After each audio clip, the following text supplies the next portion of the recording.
everybody introduces themselves. I'll start. Hi, everyone. My name is Antonia Onuxik Comac. I am Inupiaq and my family is from Shungnak, Alaska. I currently live in Wasilla, Alaska with my 5-year-old son, Eddie, and I am the resource coordinator at Data for Indigenous Justice. And I will pass on to Sabrina. Hi, sorry, I'm recovering from a cold, so if my voice goes out, or I'm not talking, it's just because my voice probably went out. Um, my name's Sabrina. I live in Palmer. I'm Dena'ina in Inupiaq. My family's from Tyonek and Unalakleet. I'm the administrative coordinator for DIJ, and if you see little kids walking by, it's because my twins are also sick and home. I'm not sure.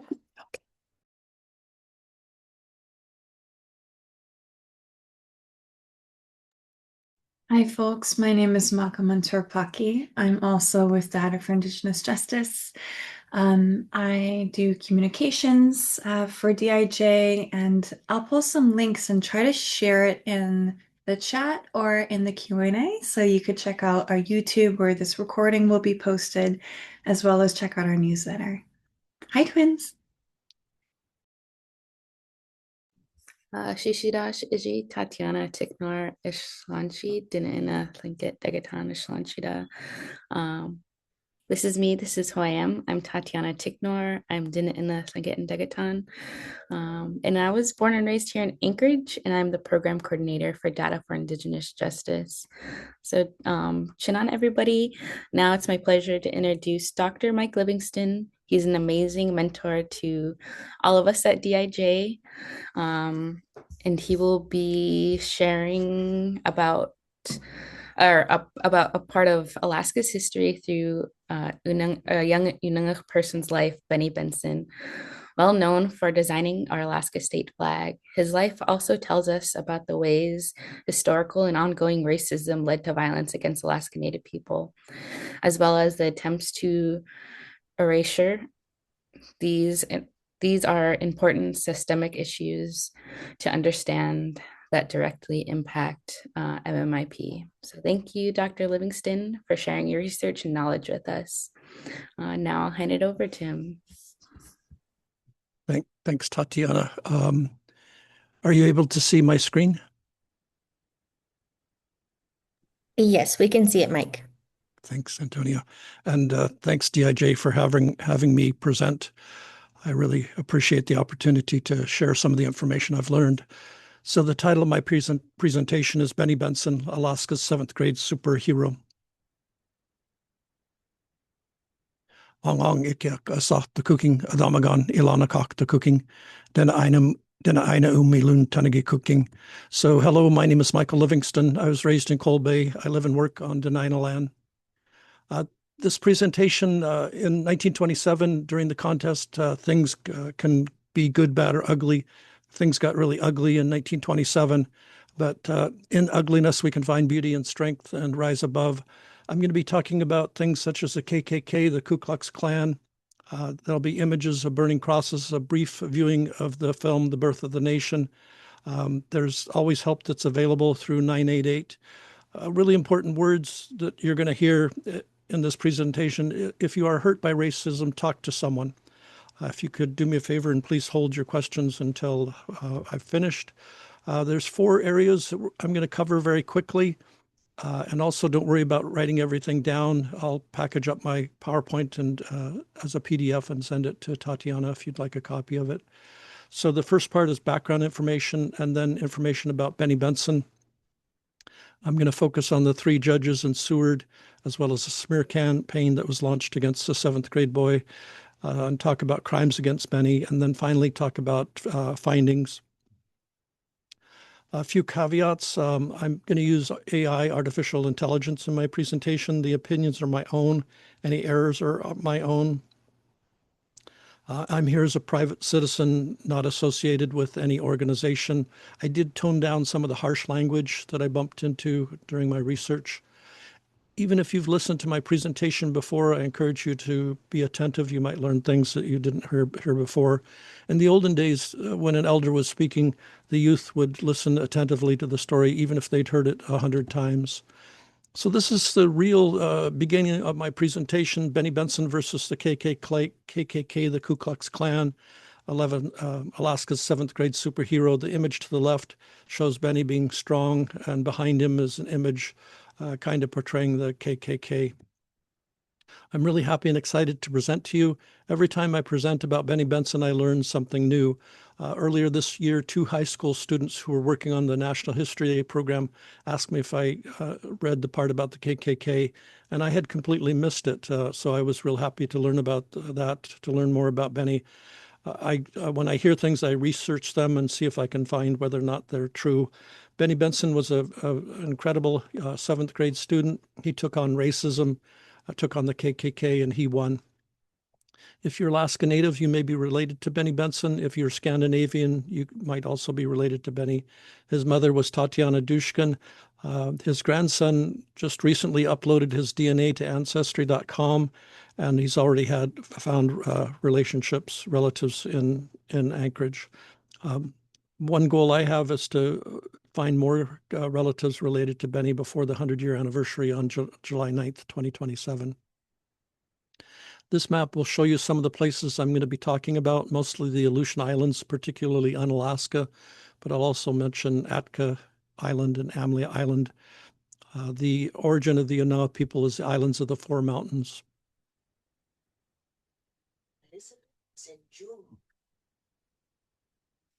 In Juneau still refused to let Native people in. Elizabeth wrote letters and talked to lawmakers. She helped make a law that said you couldn't discriminate. You couldn't be unfair to Native people. So that little short section of film was from Molly from Denali, talking about some of the background that relates. So we Alaskans forget that the flag contest in 1927, there was 3 phases. The first phase, over 700 students made drawings.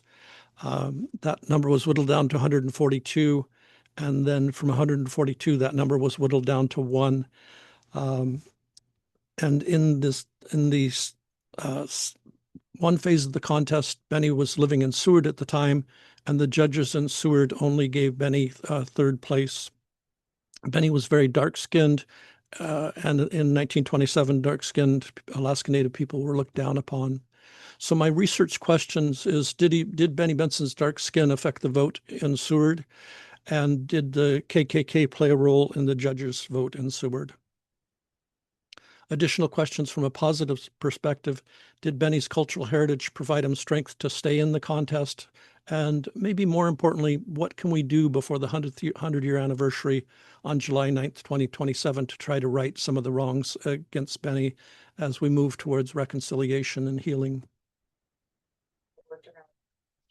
And I could see some of the personalities and just the story about Benny Benson, and it made me think a little bit bigger, like what else was happening in Alaska? How else was this activity impacting this design contest? So it's interesting to me that India Sparks did real good research, but even though she said she was interested in major themes, she did not end up talking anything about the boarding schools and their tolls that they took on Alaska Native kids, the name calling, eugenics, racism against Alaska Natives in 1927. She didn't speak any about the Ku Klux Klan, and she didn't speak about the smear campaign against the 7th grade boy.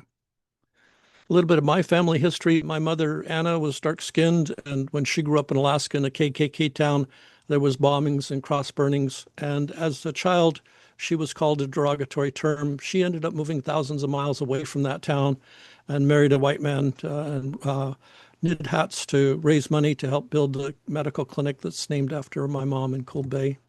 My father, Bob, served with the United States Army during World War II. Some of the Alaska Native elders who have played a role in my life are Mike Utek, Amphisia Shapsnikov, and Sergei Savorov. I'm a tribal member of the Cowlungan tribe of Unalaska. I attended Cold Bay Elementary School, Koyak, and Bristol Bay High School.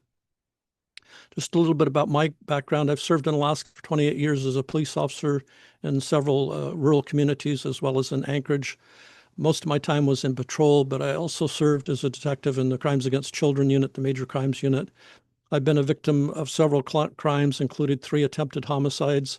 My mom, whenever she left the house, she would say, Mike, study hard. And I must have listened to her because I have a master's degree in anthropology, a master's degree in psychology, and a PhD in education. I've been researching Benny Benson for many years.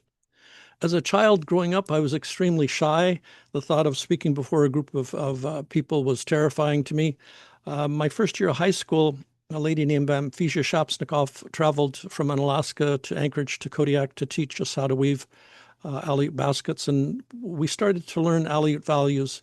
And one value that's really spoken loudly to me over the years was from Amphisia. Whenever there is a suggestion for what could be done to make our community better, if you know any, don't be afraid to say it. And these are some projects that I've worked on over the years. Most recently this year, I was able, with a lot of help from tribes and local people, to get the name Nazi Creek removed from the Aleutian Islands. There was only one place in the United States that was named Nazi Creek, and that was in Alaska and the Aleutian Islands. I've also worked to honor elders over the years and to honor MMIP victims. To the far right is a bronze statue that's on display at the Crime Lab here in Anchorage, as well as the Academy in Sitka, to honor VPSO Ron Zimmern, whose life was tragically taken in South Naknek. It's part of Alaska Native values to honor heroes who were killed in action while protecting our villages. Private George Fox, born in Unga, raised in Unalaska, killed in action in 1844. His grave was unmarked for almost 40 years, or excuse me, almost 80 years. It's been a federal holiday since 1971. And tonight's Telling Alaska's story, Eric Sola attended a ceremony for an Alaska man killed in action and nearly forgot.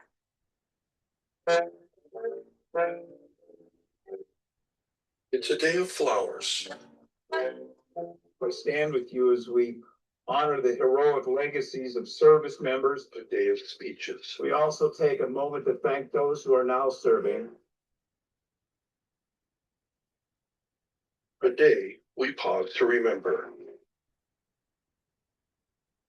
Names etched in stone. As we stand amongst the many names. Names of those who died in service to this country. His name was missing from the Alaskans fallen in World War II memorial here in Anchorage until just a few days ago. There's a new name this year on the Anchorage Veterans Memorial. A young man from Unalaska. And after Unalaska Village in the Aleutian Islands was bombed in 1942, George Fox joined the United States Army to protect our villages, to protect our youth and elders. So in 2018, Governor Bill Walker apologized to Alaska Natives. His apology is on YouTube. I encourage you to find it and listen to what he had to say.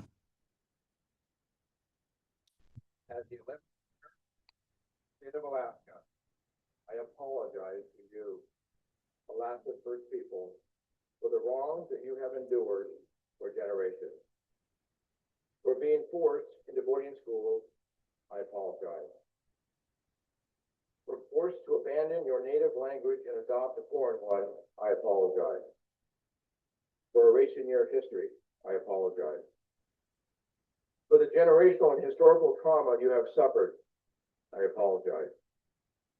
This apology is long overdue. It is but one step in hundreds more to go on this journey towards truth, reconciliation, and healing. So even though Governor Bill Walker did not specifically mention Benny Benson, everything that he said can apply directly to Benny Benson's life, especially the erasing of Benny's history. So as we move towards truth, reconciliation, and healing, what is the truth about Benny Benson's life? And that reminds us of a saying that the truth shall set us free. So as we near the 100-year anniversary, you're going to hear a lot of things about Benny, and a lot of them are not going to be truthful. Quite often you'll hear his hometown identified as Seward, that he traveled to Washington, D.C. and Paris. Long story short, none of these things are true about Benny. And by the end of my presentation, I hope you are closer to learning the truth about his life. So again, all those things on the previous slide were incorrect. One of the truths about Benny is that there are 50 states in the United States, and only one of the state flags are designed is designed by a Native American, and that's Alaska's flag. He's the youngest flag designer, the only one known to be living in an orphanage, the poorest. He was the only flag designer alive when the flags were flown to the moon on Apollo 11 in 1969. Benny's flag has traveled from the Bering Sea of Alaska to the Sea of Tranquility on the moon. His flag is rated in the top 8% of the U.S. flag designs in the 2001 NAVA survey. He's likely the shortest and the lightest flag designer. I like this quote from India Sparts: "Benny is one of the most respected and revered people in Alaska history." Backing up to 1910, just 2 years before Benny Benson was born, the seal of the District of Alaska had references to Alaska Natives on it, including Alaska Native dwellings, and Alaska Native in a boat, and Alaska Native hunting.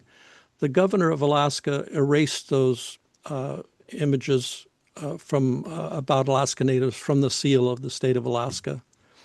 Some people get upset when I say that Benny lived in an orphanage. I encourage those people to read Home on the Bering Sea by Mary Winchell, who worked in the Jesse Lee Home in Alaska. She uses the word orphan or orphanage 11 times. Benny's mother was passed away. His father was living. Children with one parent living were called half orphans or half castes. The Jesse Lee Home has been identified as a boarding school in both NABs and FIBs. There's several conflicting theories that can be applied to what occurred during Benny's life, and I'll go over some of those theories in my presentation. As we try to find the truth about Benny, can we always rely upon historical documents? And I assert that we cannot. His birth certificate had four errors on it for over 82 years. And I know they were errors because I obtained a court order from Superior Court Judge Adolf Seaman to correct Benny's date of birth, to correct his month, year, and day that he was born, as well as his mother's maiden name. This is an heirloom certificate issued after Benny's birth certificate was corrected. We don't have any images of his mother, Tatiana, but I like this image because it shows a mother who's very caring and protective of her children. So long story short, Benny was Unanga. His mother, Tatiana, was Unanga, born and raised in Alaska, as were her parents. His maternal great-grandparents were from Amlia Island near Atka. And there's a 152-page book with evidence about Benny's family tree. I've researched Unanga values that may relate about why Benny entered the contest, his design, and how he was able to stay in the contest. And these are from a book called Notes on the Islands of the Unalaska District by Ivan Veniaminov. Unanga people seek fame. Above anything else, Unanga people, even if it puts our lives at risk, seek fame. Unanga people revere celestial bodies, including the moon, the sun, and the stars. And Unanga people have endurance, sometimes to the point of insensibility, which can be both a blessing and a curse. Flags are important to the Unanga people. When Europeans arrived in Alaska in 1741, the captain was Captain Vitus Bering, after whom we have the Bering Sea named. On board was George Wilhelm Steller, after we have many things named, including the sea cow, the sea lion, the jay, an eider. This drawing by Steller shows an Unanga man paddling out to greet the kayaks carrying a flag. Some values of the Kaulungan tribe of Unalaska that relate the right way to live: don't steal, pay your debts, help others, don't be greedy, don't be envious of what belongs to another, admire one who does well by honest means, and do the things you know are right.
So Camp Kangayu is located in Alaska. It's a place that Benny, as a young boy, visited often.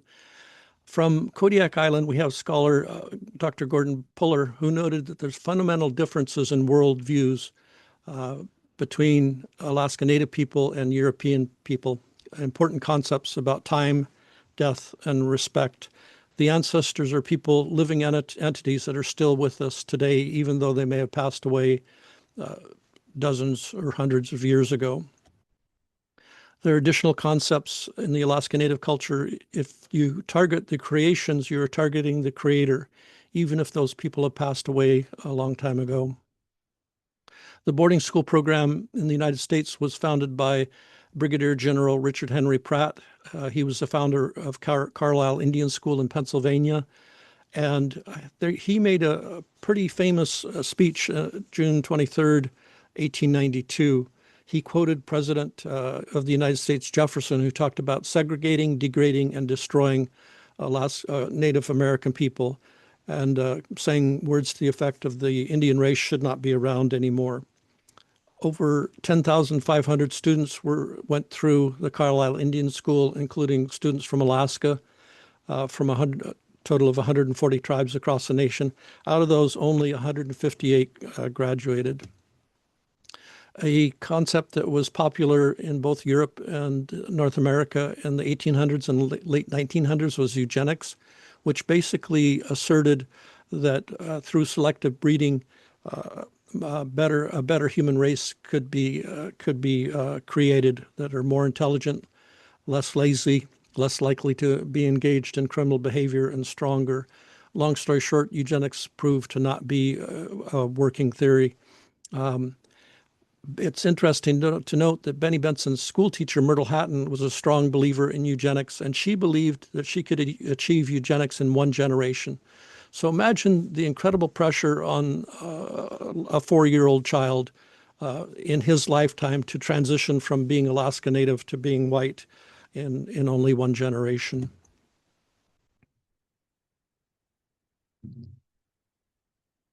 Charles Davenport had come to discuss another matter.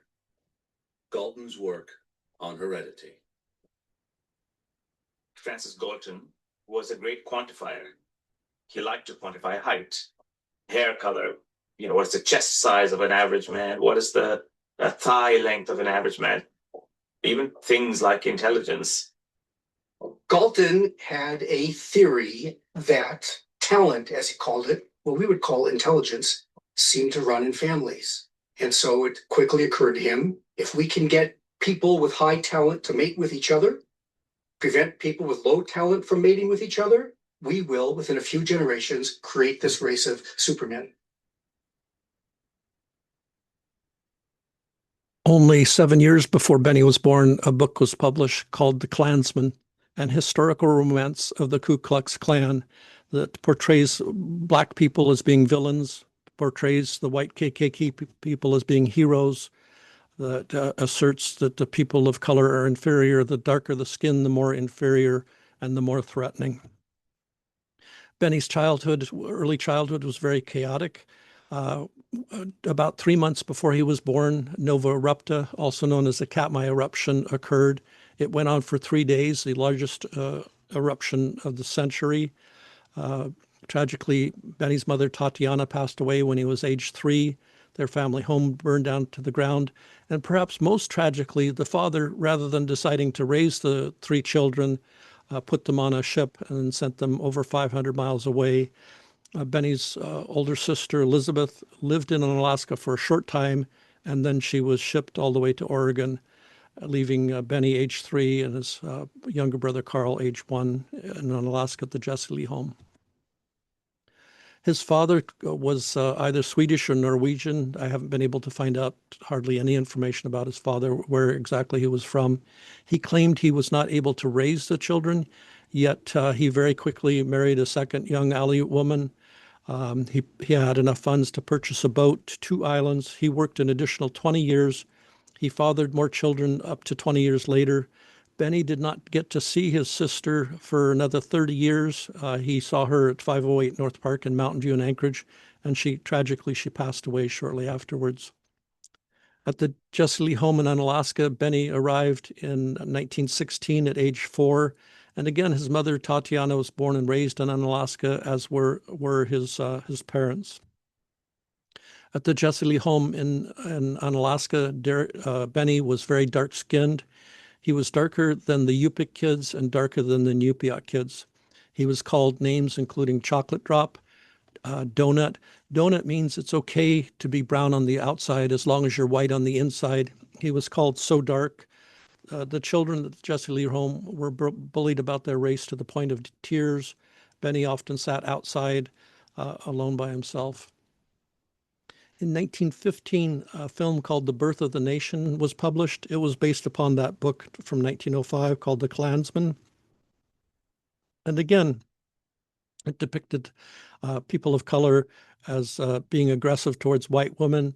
The KKK was portrayed as the heroes rescuing the white women. Its goal was to maintain white supremacy. It was screened at the White House with President Woodrow Wilson. It contributed to racial segregation and fueled hatred against Black people. It was very good propaganda in the sense that millions of people, after watching this film, ended up joining the KKK.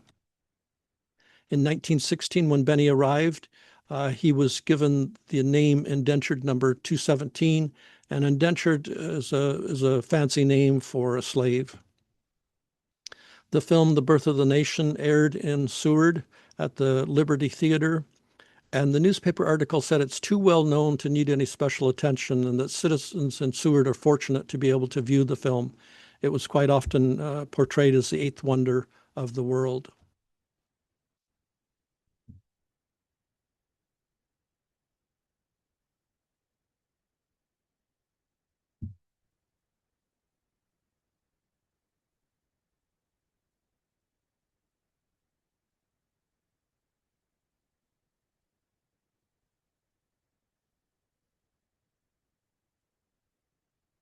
So again, that film was very effective propaganda. Millions of people joined the KKK. By 1921, at age 9, Benny and his brother Carl had racked up $263. So not only were the kids forced to work, but they were also forced into debt, childhood debt for room and board and other incidentals. In 1920, Unalaska was 71% Alaska Native. The people in Unalaska loved the Jesse Lee home and they wanted success for the kids. They did not want the Jesse Lee home or the kids to leave. There was no chapters of the KKK in Unalaska. In the 1920s, there was a second coming of the KKK. They were basically bullies. They targeted Blacks, Catholics, Jews, and people of immorality. And between 4 million to 6 million people in the United States joined the KKK, and it was possibly embraced by the majority of Americans. They elected hundreds of people to public office, and they controlled 150 magazines and newspapers nationwide. In 1920, Seward was 96.9% white. They did not want Alaska Natives to move to Seward. They saw dark-skinned Alaska Natives as a threat. There were chapters of the KKK in Seward. In 1924, the newspaper in Seward, the Seward Daily Gateway, published an article when the Jesse Lee home was considering moving to Seward, saying it is bad policy to mix natives and whites indiscriminately in the schools. These words are straight out of the KKK manual. The KKK wanted to control schools all across the United States. In 1924, Alaska Natives earned the right to vote, but only if they got endorsement from 5 white citizens and only if they swore to abandon all tribal ways. White landowners saw Alaska Native voters as a threat. The people in Seward were so upset about the potential of the Jesse Lee home moving there with bunches of dark-skinned Alaska Natives that the mayor of Seward, Leroy Vincent Ray, had to calm them, saying only 2 or 3 of the students in the Jesse Lee home are full-blooded Native. They're 95% white.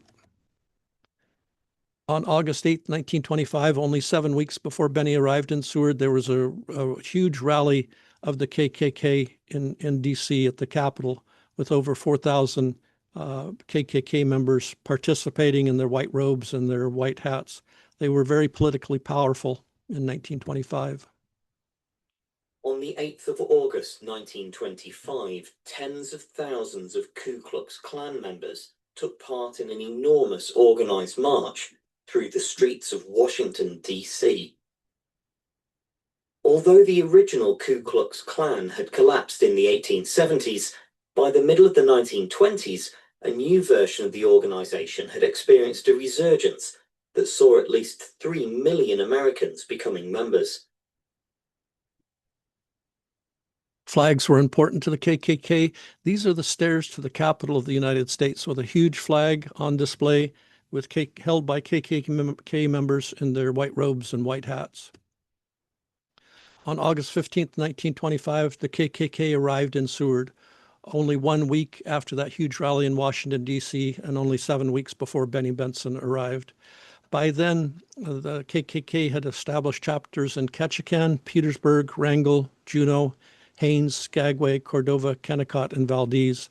Their goal was within 2 months to have over 1,500 Klansmen in Alaska. On September 17, 1926, there was a battle cry from the KKK to get more members. Delegates from Alaska attended the event in Washington. This map displays where the KKK was established in 1927. They came up from Seattle through the panhandle of Alaska, up through south central Alaska to McKinley, Fairbanks, and Nenana, and as far out as Nome. On September 30th, 1925, the children in the Jesse Lee home were forcibly relocated from Unalaska to Seward. The girls traveled on a ship called the Haida. The boys traveled on a ship called the Bear. The children had no choice or no voice in the matter. On board the Bear, Benny made the mistake of whistling. And for doing that, a crew member threatened to throw him overboard. And we know that if a young, skinny boy is thrown into the ocean, the Pacific Ocean or the Bering Sea, where there's quite often strong currents, that by the time the ship gets turned around, the chances of survival are pretty low. And this is going to be a quote from Dorothy Jones from a film called Aleut's Story, using some of the same words that the President Jefferson used about segregating and humiliating. To subdue a people, to render them submissive, you degrade them. That's part of any colonial system. And one of the ways they degraded the Aleuts was by segregating them and humiliating them. The agents, for example, issued orders what time they were to go to bed. They controlled the choice of marriage partners. There was a recreation hall, but only the whites were allowed to use it. They were treated like dogs. And so again, back in 1927, racism against Alaska Natives was hostile and in your face. There were businesses that said no dogs allowed, no natives allowed. This is the part of the book that two 16-year-old girls here in Anchorage told me about from a book called Family After All. And I started my research into how the KKK might have been involved. They did a cross burning on February 14th, 1927, Valentine's Day.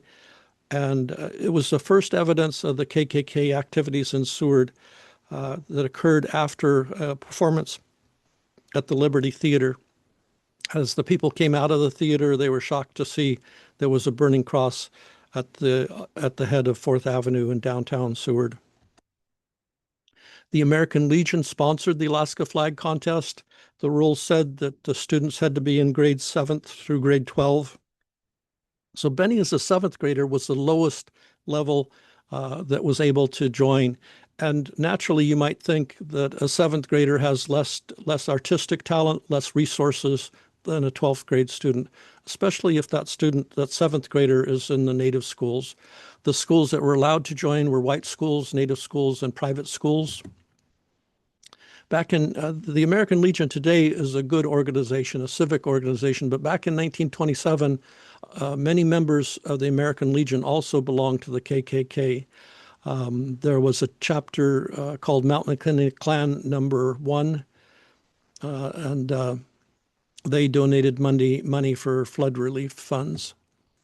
This chart shows the number of articles in the Seward Daily Gateway about the KKK beginning in 1922, peaking out in 1924.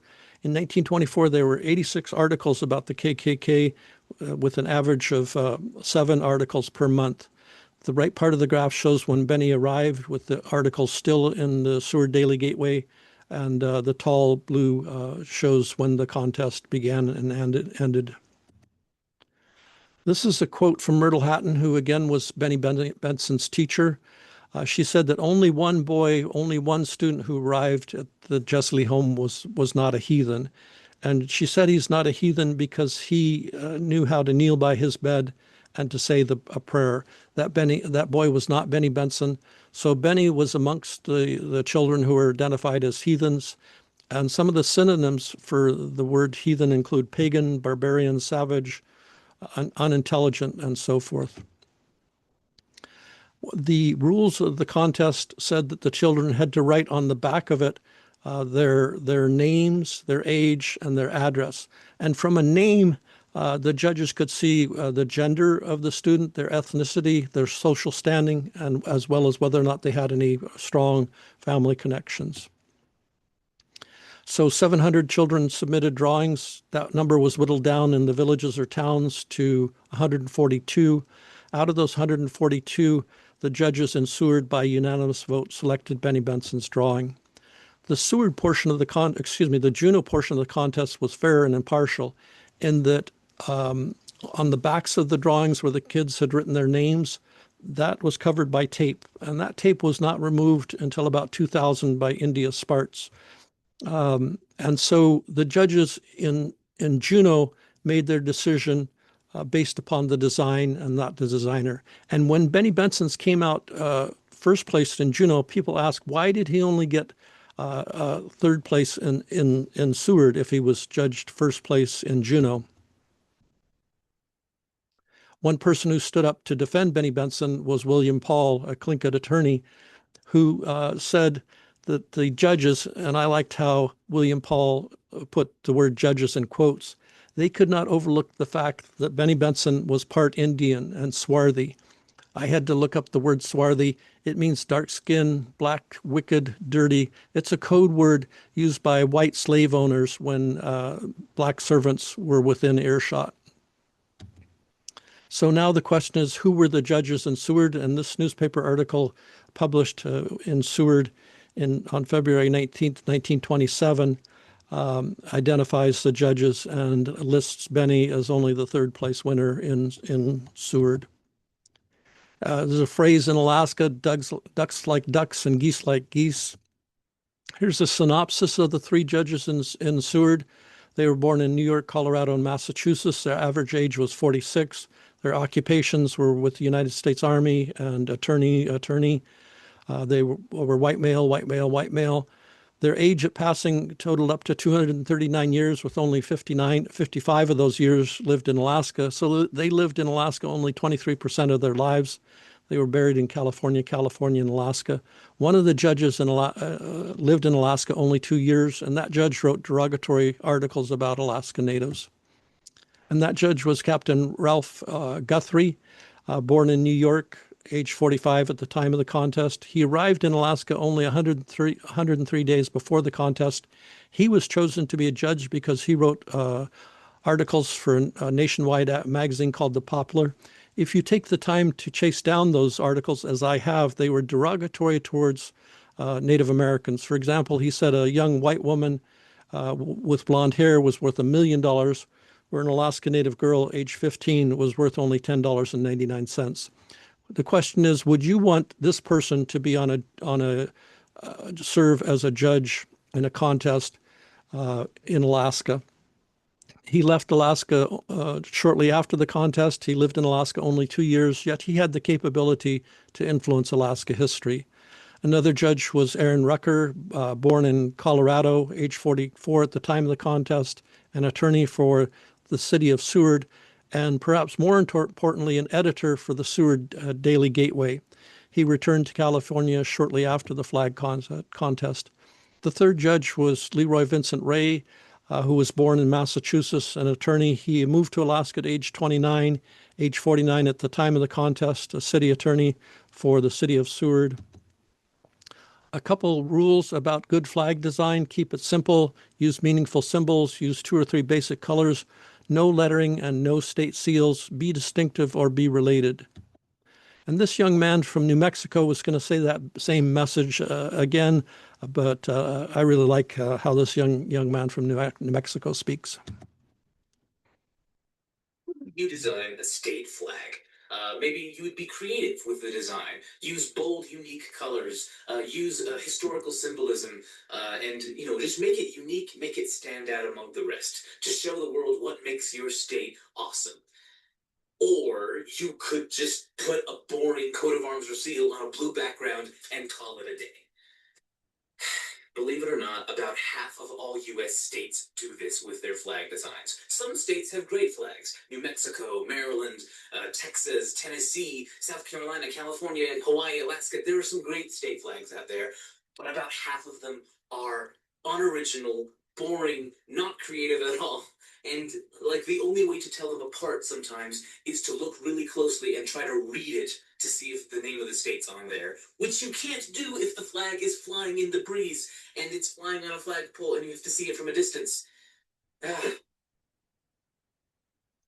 Another interesting thing that I found in my research was the timing of the burning of the KKK flag and the decision by the 3 judges in Seward, in which Benny was only given 3rd place. The flag burning occurred on February 14th, which was a Sunday, and then the judges made their decision on February 18th, only 5 days after the cross burning. And in a small town like Seward, when there's a major event like the cross burning, everybody in town knows about it. And the message of that cross burning is to terrorize people, to tell people, you better think the way that the KKK thinks, or we will come after you. We will burn down your home. We will burn down your business. And if anybody gets hurt during that, that's just too bad. So first place by the 3 judges in Seward was awarded to Sidney Hendrickson. He was given first prize and $5. I've been able to locate his design. His design is basically a dark blue background with the state seal with 3 colors added to the right, the red, white, and blue. He was an employee of the Daily Gateway. He was in the newspaper over 38 times. He was very popular. If he threw a birthday party, it made the Seward Daily Gateway. Second prize went to Merritt Ide. I haven't been able to locate her drawing yet. It may have been lost over the years. She was awarded $3 and second place. She was age 18. She was very popular in the newspaper, appearing over 110 times due to her capabilities to sing and her onstage important appearance. She was also an employee at the Seward Daily Gateway. Third prize went to Benny Benson, a dark-skinned Alaska Native boy at the Jesse Lee home. He'd been in the newspaper only once, and he was not employed by the Seward Daily Gateway. He was only awarded $1 in third place. Afterwards, a smear campaign was launched against Benny Benson. It went nationwide from Alaska to New York. Its goal was to discredit Benny Benson, to portray him as an inmate and as a thief, as a plagiarizer, accusing him of stealing the flag design. And the goal was to get Benny Benson thrown out of the contest or force him to resign and to let someone else win. This article from the New York Times identified Benny as half white and half Aleut Indian, an inmate of the Jesse Lee Missionary Home for Native and half-caste children, small of stature for his years, swarthy of skin, speaks with a staccato clipping of words common to the Indian race, knows more about fishing, hunting, and trapping than anything else. He had never seen a train or automobile until he moved to Seward. Imagine being a 7th grade student and having these kinds of things written about you. Here's another article from the Seward Daily Gateway that said Benny carries the blood of Aboriginal ancestry, from the most primitive to stand among the great, the President of the United States. A reporter from Juneau named Stroller White published an article accusing Benny of stealing the flag design from a flag contest in Canada in 1925. Stroller White called Benny Benson a little breed pupil of the Jessley home and accused him of having a good time while stealing the flag design, of misappropriating $1,000 from the territory legislatures, and saying all the people of Alaska had one put over them. I've searched for that flag contest in Canada from 1925. I haven't been able to locate it, but I did locate a quote from Stroller White as he spoke to younger people in the media. Carry on the tradition of telling all or making up the truth, whichever comes first. Always boost the patrons of your newspaper. All of this smear campaign affected Benny. He was disheartened. He almost withdrew from the contest. He was an easy target for bullies. He was just in the 7th grade. He was physically small, skinny. His mother was deceased. His father was not present, and his sister was far away in Oregon. Here's a quote from Benny. When I first came to Seward, I wished I was back at Unalaska again. It really upset him that he was called a breed pupil. He says, I don't mean being called Aleut because I am Aleut. I don't mean being called white because I'm half white. But to call me breed is obnoxious. Benny was promised, the Alaska legislature set aside $1,000 so Benny could travel to Washington, D.C. to hand deliver the flag to President of the United States, Calvin Coolidge. That was canceled. $2,000 was set aside by the Alaska legislature so he could travel to Paris to carry the Alaska flag in the French Legion parade. That was canceled. In 1927, that Tlingit attorney, William Paul, wrote the Alaska flag law, specifically writing it into it that due credit shall be given to Benny Benson.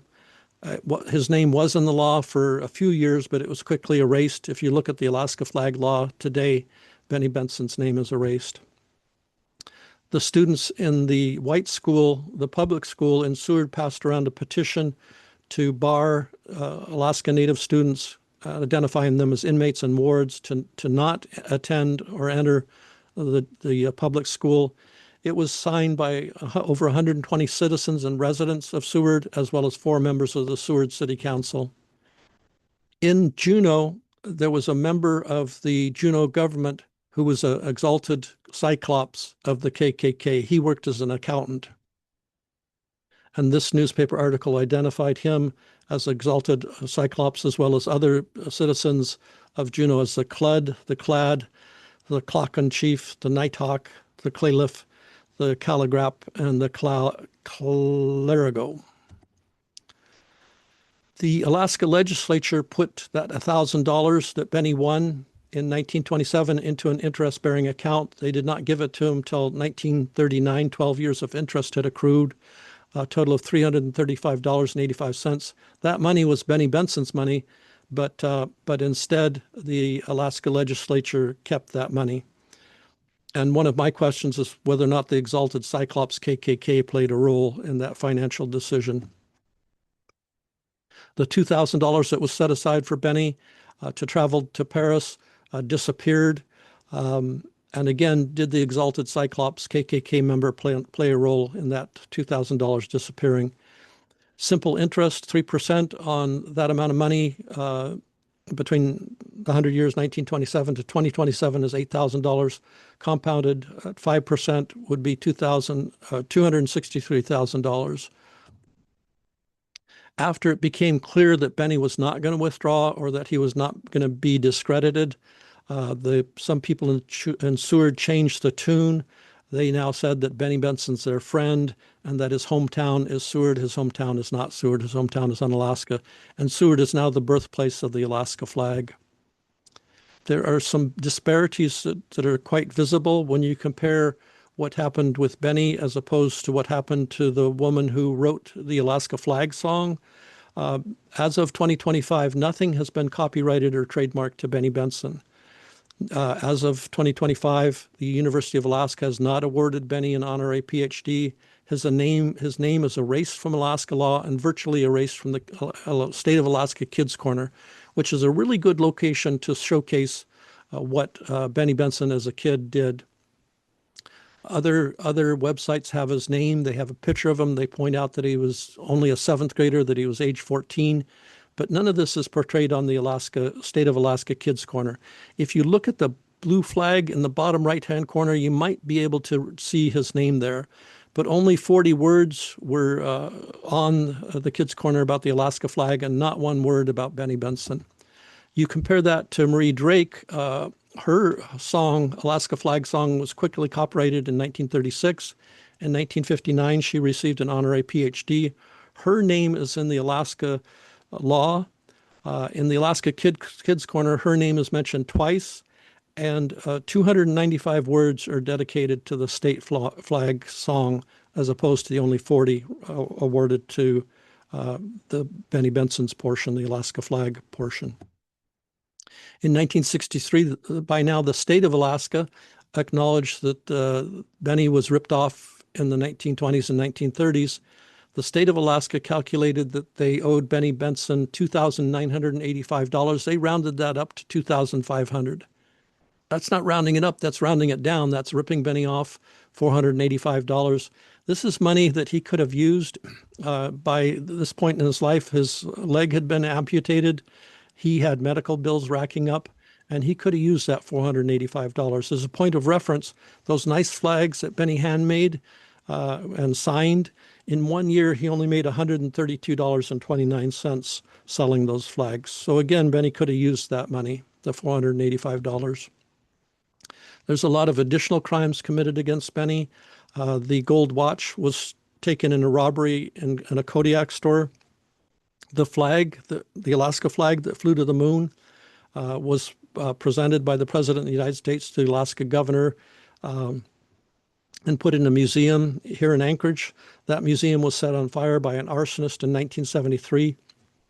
And the Alaska flag and moon rock disappeared until 2010, when a man named Coleman Anderson filed a lawsuit against the state of Alaska saying, you owe me millions of dollars because I cleaned up that flag display and I've had it stored for years.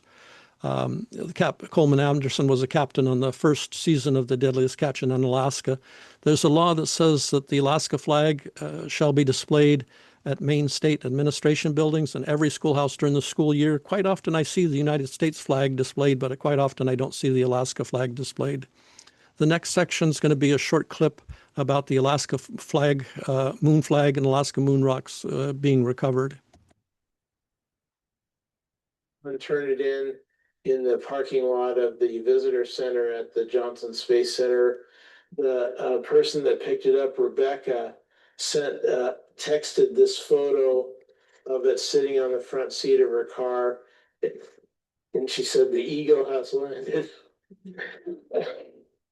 And I knew at that moment we had kind of won the case, because there was no way NASA was going to give it back to the sky.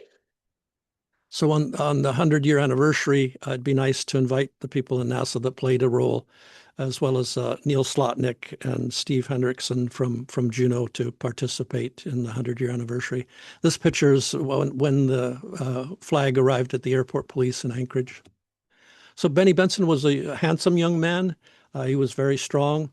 But when you take the time to look at the memorial in Seward, in my opinion, it doesn't portray Benny as being a handsome young man.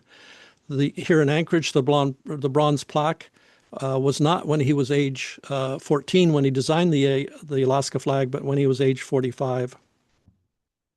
The Kowloon tribe of Unalaska has enrolled Benny as a member. On April 24th, 2025, Benny Benson's grandson arrived in Alaska for his first time to receive an honorary PhD. Over a year in the making, a special passenger, Alaska flag designer Benny Benson's grandson was met with a crowd when he landed in Anchorage today. So cool. Quinn White was there and tells us about the big honor coming. It's a big day here at the Ted Stevens Anchorage International Airport. Folks are gathered here to welcome the grandson of Alaska state flag designer Benny Benson. Now, it's his first visit to the last frontier, and he's here to learn more about the legacy that his grandfather left here in the state of Alaska. To see this and to see the people, and that they're just how much it means to them is awesome.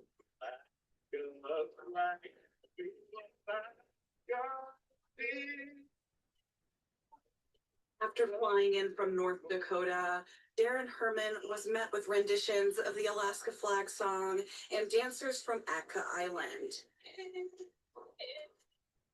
During his visit, he will be accepting an honorary doctorate from Alaska Pacific University on Benny's behalf.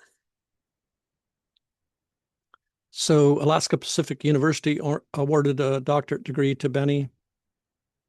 The Kowloon tribe passed a resolution clearly spelling out that Benny's been a victim of many crimes.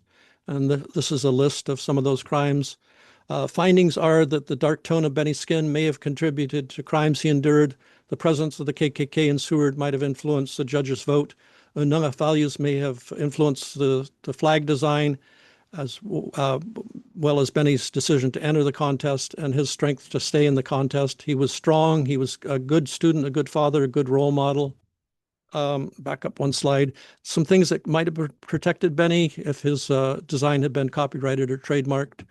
The next steps are collaboration with tribes and to work towards truth, reconciliation, and healing by the 100-year anniversary. And there's lots of services for victims of crime that are available today. I like the picture in the bottom. This is Camp Kungayu in Unalaska, a place that Benny would have frequented. The Alaska Native Justice Center has some really awesome help for victims of crime.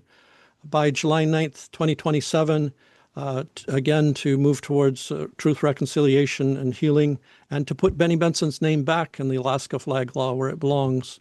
This is a quote that influenced Governor Bill Walker to apologize to Alaska Natives in 2019. Whoever knows the right thing to do and fails to do so, for him it is sin. This is an important quote. If you feel racism, tell someone about it.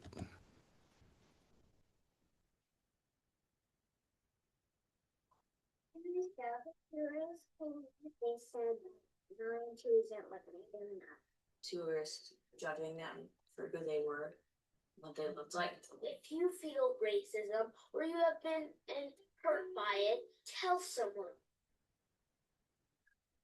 The Museum of the Aleutians has announced a $1,000 art contest that's available for students grades 7th through 12th. It's available throughout the state of Alaska.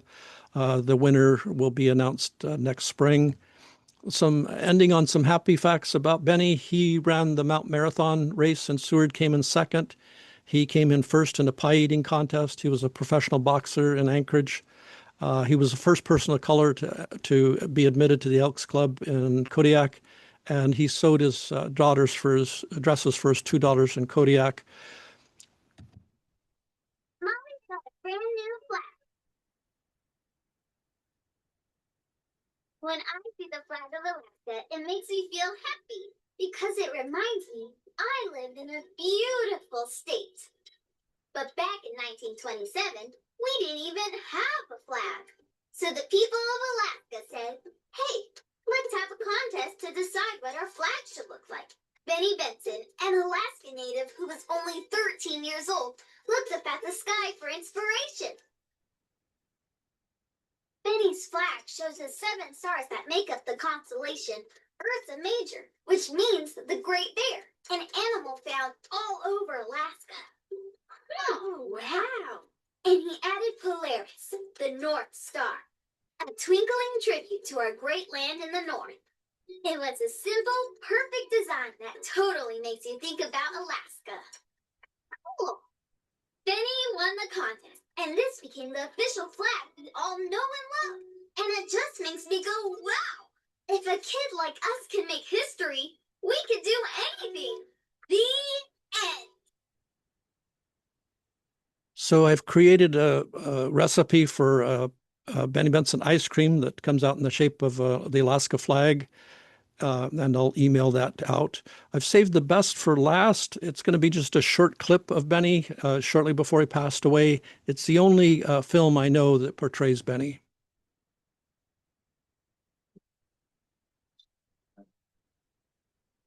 Thing that ever happened, I think, was when they flew the Alaska flag to the moon with the other state flags. I think that was quite a deal.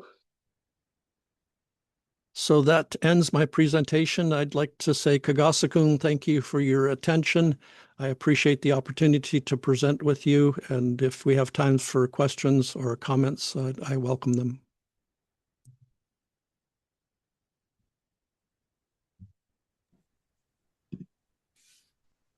Thank you so much, Mike. All the comments are thanking you, and they learned so much, and they're grateful to learn about Benny Benson and his beautiful story from you. And we'd like to say, Chinan, thank you for telling or sharing with us today. I even learned a lot. So, Chinan,